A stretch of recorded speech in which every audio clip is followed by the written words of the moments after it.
Ada satu pepatah berkata begini, "Show me your friend, I will tell you who you are." Tunjukkan teman-temanmu, maka aku akan beritahu siapa dirimu. Berhenti berlaku bodoh, membodohi dirimu sendiri. Sebab pergaulan yang jahat, pergaulan yang salah akan merusak moral dan karakter.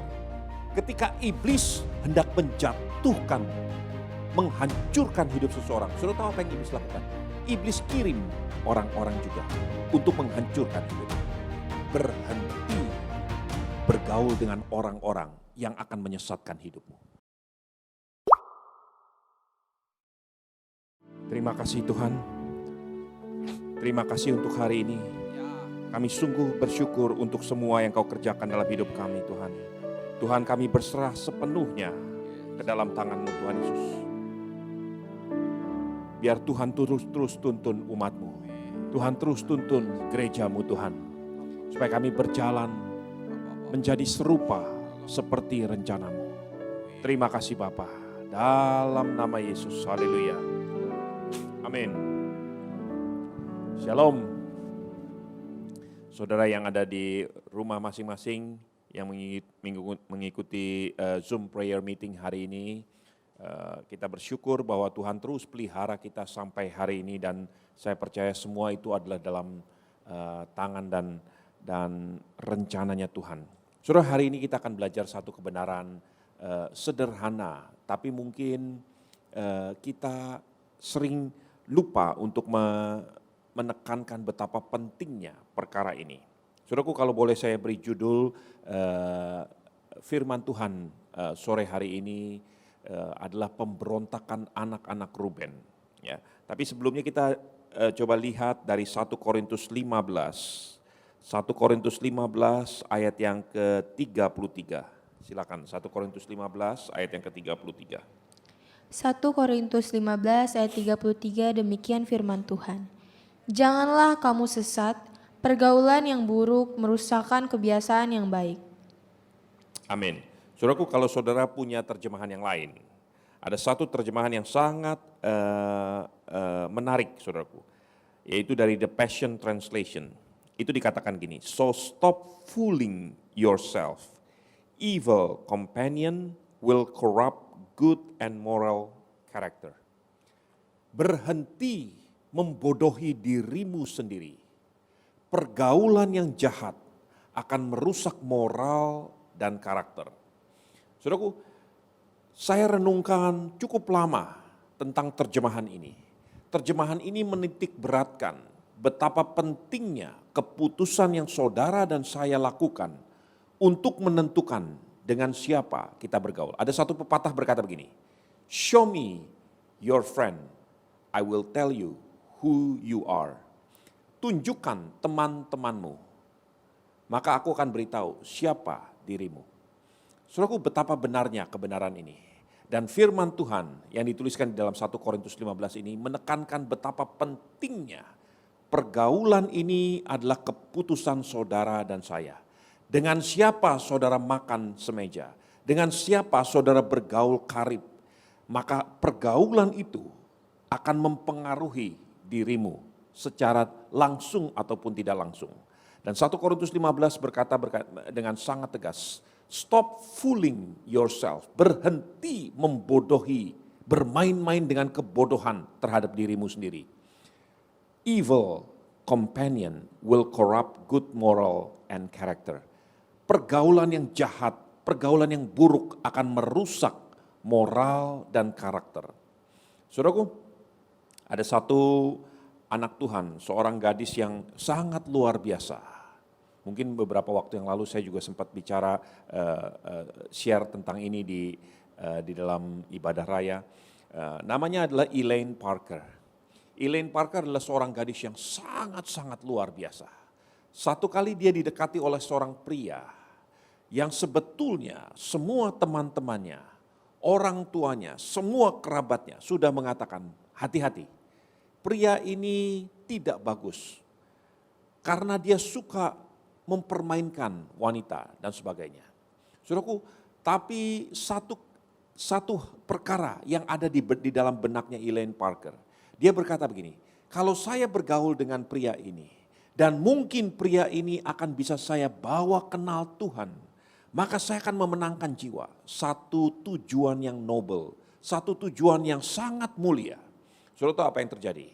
Akhirnya Elaine dengan pria ini jatuh cinta dan mereka memutuskan untuk menikah. Setelah mereka menikah beberapa tahun lamanya, ada satu peristiwa. Pria ini semakin lama, semakin buruk karakternya. Semakin jadi-jadian tingkah lakunya. Saudaraku, satu malam dia sering seperti biasanya dia pulang dalam keadaan mabuk, habis berjudi dan dalam keadaan tidak sadarkan diri. Satu peristiwa, satu kali dia pulang ke rumah dan dia lihat istrinya sedang duduk di meja menunggui sang suami. Dia minta sesuatu dan ada satu kesalahan kecil sehingga itu membuat kericuhan di dalam rumah tangga. Dia ambil pisau dapur, ditebas-tebaskan ke wajah dan leher istrinya. Saudaraku, ada 33 jahitan di wajah dan sekitar lehernya. Polisi cepat datang dan menangkap pria ini dan dia dijatuhkan hukuman dan masuk dalam penjara.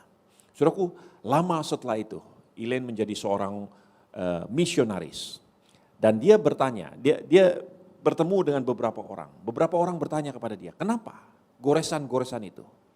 Dia berkata begini, ya ini mah gak masalah apa-apa.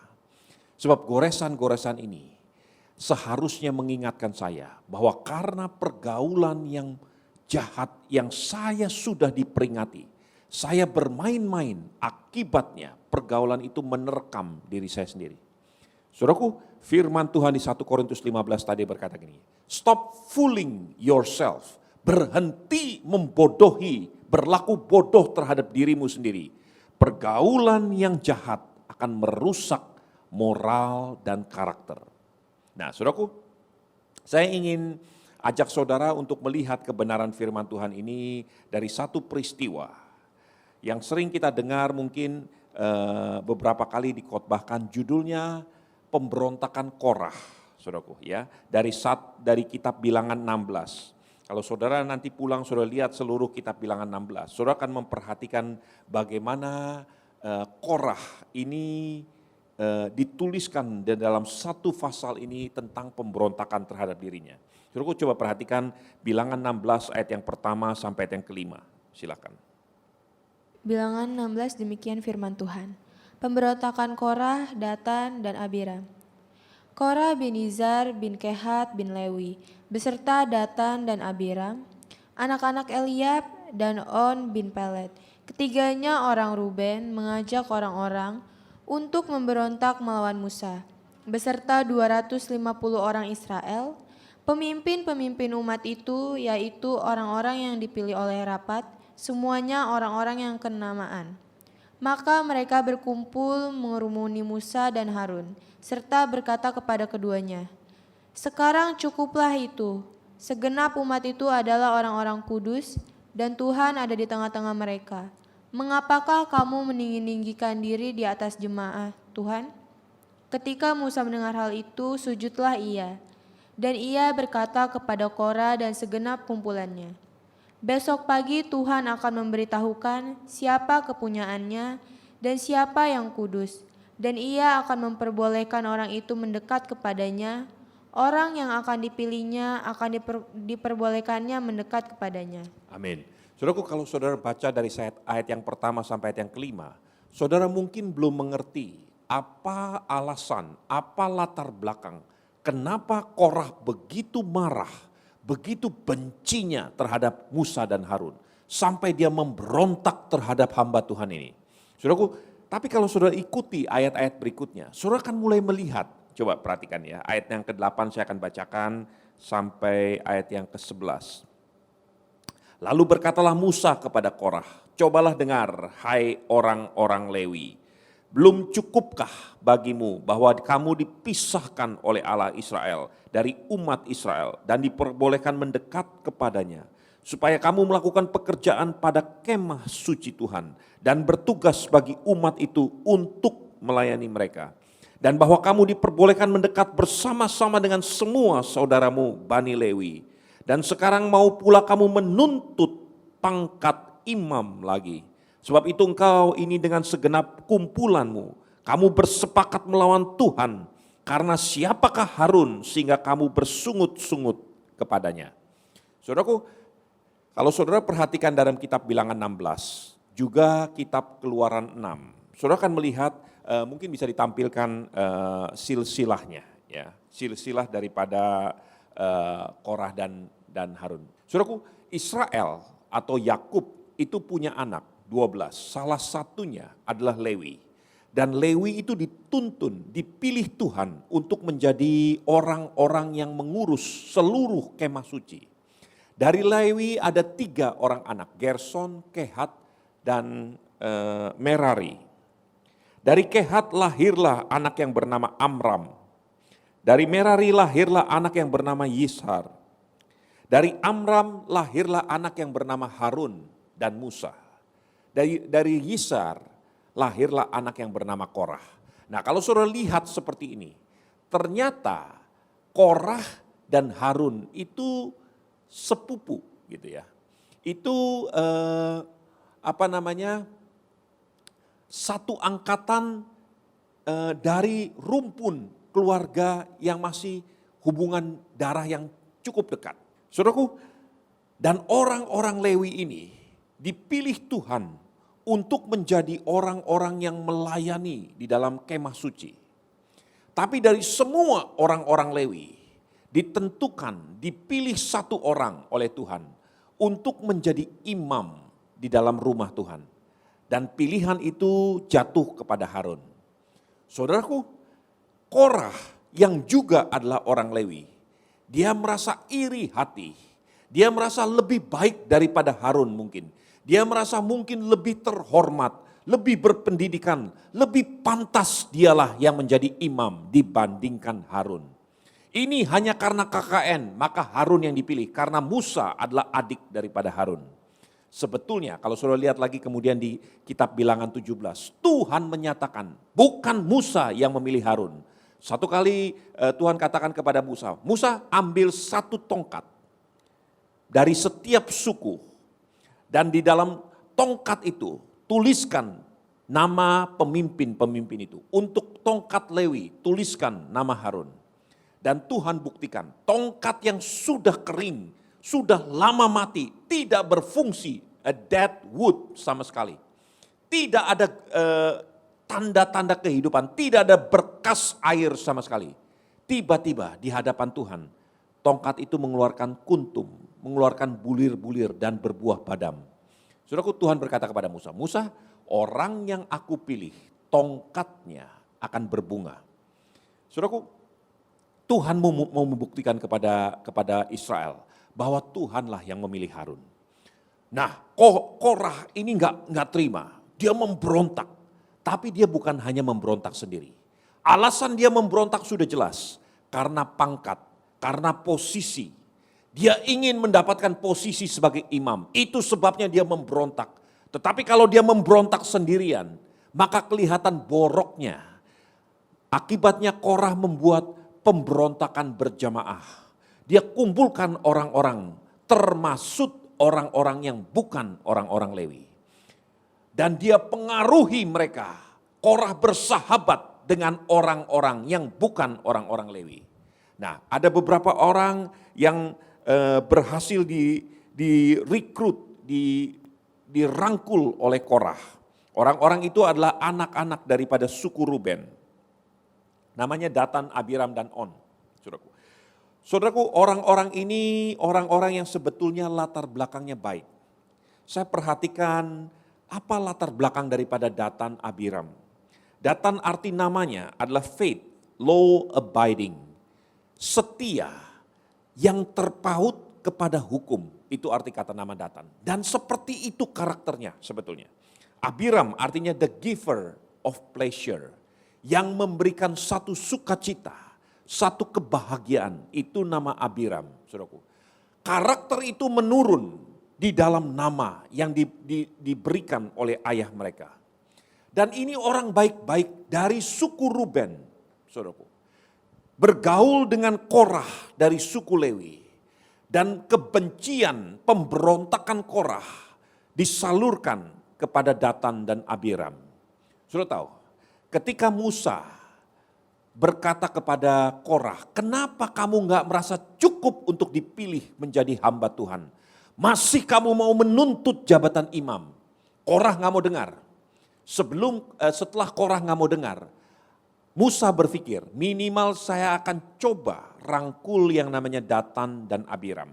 Saudaraku, perhatikan apa yang terjadi dari kitab Bilangan 16. Perhatikan ayat yang ke-12. Adapun Musa telah menyuruh orang memanggil Datan dan Abiram, anak-anak Eliab. Tetapi jawab mereka, kami tidak mau datang.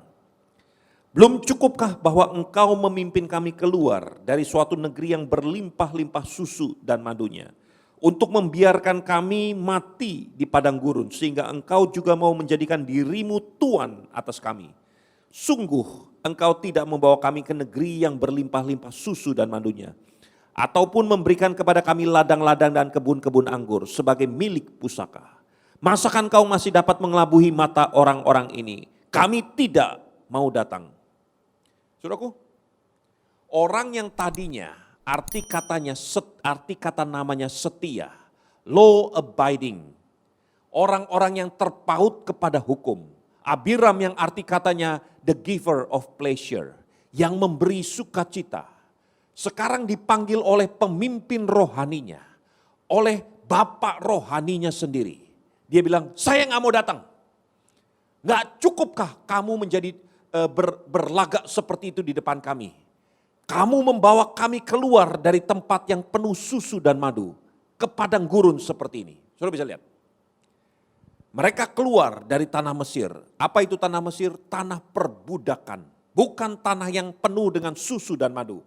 Tanah perjanjianlah tanah yang penuh susu dan madu. Tetapi Datan dan Abiram berkata, kamu membawa kami keluar dari tempat yang penuh susu dan madu. Ke tempat seperti ini. Sekarang mana? Kami nggak dapat ladang, kami nggak dapat kebun anggur, kami nggak dapat tempat untuk bercocok tanam. Sudah tahu, mereka baru kurang dari sepertiga perjalanan menuju ke tanah perjanjian. Mereka belum sampai di tanah perjanjian, tetapi mereka menuntut hak dari Musa. Dan mereka berkata gini, lihat kami nggak dapat ladang, kami nggak dapat sawah, kami nggak dapat tempat tanah pusaka. Memang belum sampai ke tanah pusaka. Tapi mereka menuntut Musa, seakan-akan kesalahan itu ada pada Musa. Mereka berkata kepada Musa, engkau membawa kami keluar dari tempat yang penuh susu dan madu. Mereka dibawa keluar sebetulnya dari tempat yang namanya tanah perbudakan. Dibawa menuju tempat yang penuh susu dan madu. Selama perjalanan makanan mereka terjamin. Minuman mereka terjamin, bahkan Alkitab berkata gini, kasut mereka pun tidak pernah luput, tidak pernah lapuk termakan oleh cuaca. Saudaraku, Tuhan pelihara, tetapi semua itu diputar balikan. Dan bahkan bukan hanya itu, mereka menjadi sangat tidak rasional. Saudaraku, dan mereka memberontak, sangat tidak hormat terhadap Musa. Dipanggil untuk datang, untuk diselamatkan supaya tidak terpengaruh dengan pemberontakan Korah. Justru mereka berkata, kami tidak mau datang. Sudah bisa bayangkan ini. Apa alasan Datan dan Abiram untuk memberontak terhadap Harun dan Musa? Kalau Korah itu jelas, karena Korah mau jabatan, Korah mau posisi. Tetapi Datan dan Abiram, bukankah mereka orang Ruben? Mereka tidak akan pernah menjadi imam atau orang-orang yang melayani di dalam kemah suci. Sebab mereka bukan orang Lewi. Mereka tahu persis itu. Tujuan Korah memberontak supaya dia mendapatkan jabatan imam. Tetapi Datan dan Abiram, kenapa mereka terpengaruh untuk memberontak bersama-sama dengan Korah? Saudaraku, saya ingin sampaikan. Inilah jahatnya sebuah pengaruh. Stop fooling yourself.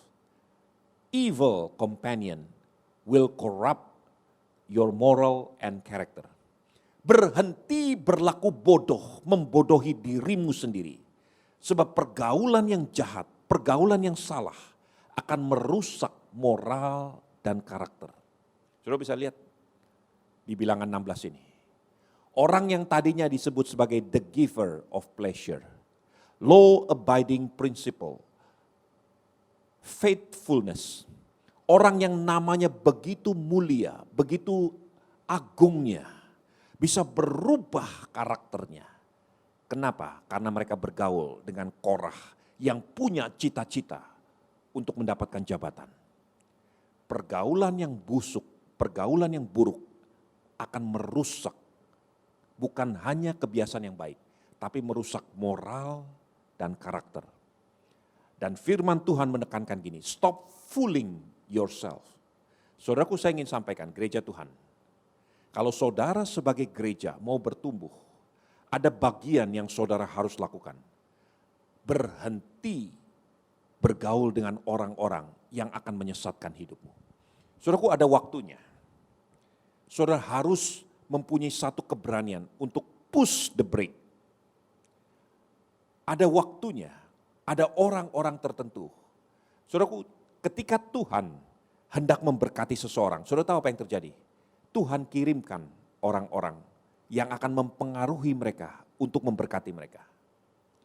Ketika iblis hendak menjatuhkan, menghancurkan hidup seseorang, saudara tahu apa yang iblis lakukan?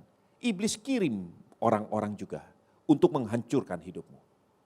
Ketika Tuhan hendak memberkati seseorang, Tuhan pisahkan orang dari lingkungan yang tidak berkenan. Ketika iblis hendak menghancurkan hidup manusia, saudara tahu apa yang terjadi? Iblis pisahkan saudara dari pergaulan yang membangun saudara. Hal yang persis sama. Keputusan ada di tanganmu. Stop fooling yourself. Berhenti membodohi dirimu sendiri. Pergaulan yang busuk, pergaulan yang jahat akan merusak moral dan karakter. Ketika Tuhan berencana memberkati Abraham, apa yang Tuhan katakan? Abraham, tinggalkan sanak saudaramu. Kenapa? Karena Terah di dalam rumah tangganya menyembah berhala-berhala. Abraham harus pergi keluar dari rumah tangganya ke satu tempat yang Tuhan akan tentukan. Ketika iblis hendak menghancurkan hidup Abraham, apa yang terjadi? Iblis titip Lot di dalam hidup Abraham. Padahal Abraham tidak pernah diperintahkan untuk membawa Lot bersama-sama dengan dia. Dan Lot itulah yang akhirnya menggerogoti rencana Tuhan di dalam hidup Abraham. Saudaraku, saya ingin sampaikan, di mana saudara berada saat ini? Apa yang terjadi dalam hidupmu? Kalau rohanimu ingin bertumbuh, kalau karaktermu, moral hidupmu akan terus menjadi mulia, perhatikan dengan siapa saudara bergaul. Show me who your friends are. I tell you who you are. Tunjukkan siapa teman-temanmu. Maka aku akan katakan siapa dirimu. Sesederhana itu. Saudaraku, hari ini firman Tuhan yang sangat singkat dan sederhana saya ingin tekankan kepada saudara. Stop fooling yourself. Seperti yang firman Tuhan katakan. Berhenti berlaku bodoh, membodohi dirimu sendiri. Pergaulan yang salah, pergaulan yang busuk akan merusak moral dan karakter gereja Tuhan. Amin. Mari tundukkan kepala. Tuhan, terima kasih Tuhan. Beri kami setiap pribadi yang mendengarkan firman Tuhan hari ini keberanian, hikmat, kebijaksanaan untuk menentukan sikap Tuhan Yesus. Ketika Tuhan tunjukkan bahwa pergaulan yang ada yang bersama-sama dengan kami, ternyata itu merusak moral dan karakter yang Tuhan ingin bangun bersama kami. Berikan kami keberanian untuk berkata cukup dan meninggalkan pergaulan yang menyesatkan. Tuhan tolong gerejamu Tuhan Yesus, murnikan gerejamu Tuhan, supaya kami sungguh-sungguh berjalan sesuai dengan rencanamu.